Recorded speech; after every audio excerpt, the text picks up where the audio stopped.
কথাবাণী চ্যানেলে আপনাদের স্বাগতম। আজ আমরা শোনাব শরদিন্দু বন্দ্যোপাধ্যায় রচিত ছোট গল্প ইচ্ছা শক্তি। মনস্তত্ত্বের এক প্রচণ্ড পণ্ডিত বলিলেন, ইচ্ছা শক্তির দ্বারা হয় না এমন কাজ নেই। যদি মরিয়া হয়ে ইচ্ছা শক্তি প্রয়োগ করতে পারো, যা চাইবে তাই পাবে। কোনো কাজ করতে হবে না, স্রেফ মনের ইচ্ছাটাকে প্রবল একাগ্র দুর্নিবার করে তুলতে হবে। সেকালে মুনি ঋষিরা কথাটা জানতেন, তাই রামায়ণ মহাভারতে এত বর দেওয়া আর শাপ দেওয়া ছড়াছড়ি। পণ্ডিতের কথা সত্য কিনা পরীক্ষা করার প্রয়োজন যত না থাক, নিজের মনে একটা বাসনা লুব্ধভাবে কিছুদিন আনাগোনা করিতেছিল। এমন কিছু জোরালো বাসনা নয়, ভাষা ভাষা একটা আকাঙ্ক্ষা। ভাবিলাম, দেখাই যাক না, কেবলমাত্র ইচ্ছা শক্তি খরচ করিয়া যদি কাম্য বস্তু পাওয়া যায়, মন্দ কি? কাম্য বস্তুটি অবশ্য এমন কিছু অপ্রাপ্য বস্তু নয়, একটি ফাউন্টেন পেন। আমি লেখক, স্বীকার করিতে লজ্জা নাই। আমি ফাউন্টেন পেন ভালোবাসি। আমার একটি ফাউন্টেন পেন আছে, যুদ্ধের আগে কিনিয়াছিলাম, এখনো বেশ ভালোই চলিতেছে। কিন্তু যাহা ভালোবাসি তাহা একটি মাত্র লইয়া কি মন ভরে? সেকালের রাজারা এতগুলি করিয়া বিবাহ করিতেন কেন? বড় মানুষেরা অনেক টাকা থাকা সত্ত্বেও আরো টাকা চায় কেন? আমার মন চাহিতেছিল আর একটি কলম, কিন্তু যুদ্ধের বাজারে ফাউন্টেন পেনের দাম যেরূপ চড়িয়া গিয়াছে, তাহাতে আমার মতো লেখক তো দূরের কথা, হায়দ্রাবাদের নিজাম ছাড়া আর কেহ কলম কিনিতে পারে বলিয়া তো মনে হয় না। সুতরাং জোরসে ঈর্ষা শক্তি লাগাইয়া দিলাম।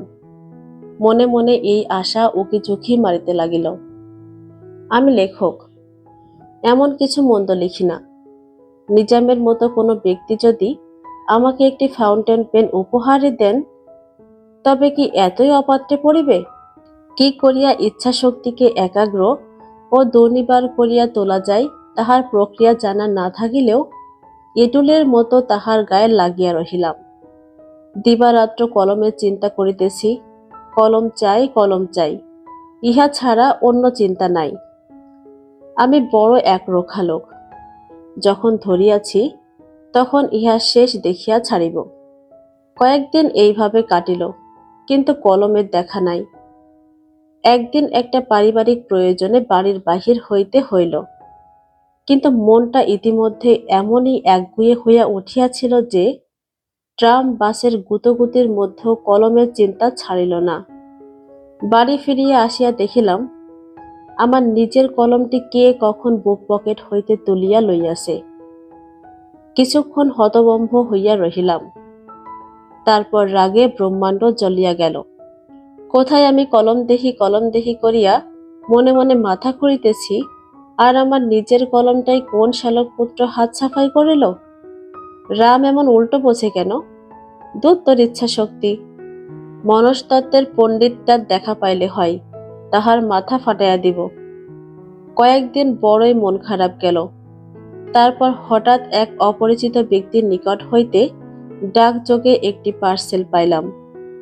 পার্সেলের মধ্যে একটি ফাউন্টেন পেন ও চিঠি। অপরিচিত ব্যক্তিটি লিখিয়াছেন যে তিনি আমার লেখার অনুরাগী পাঠক।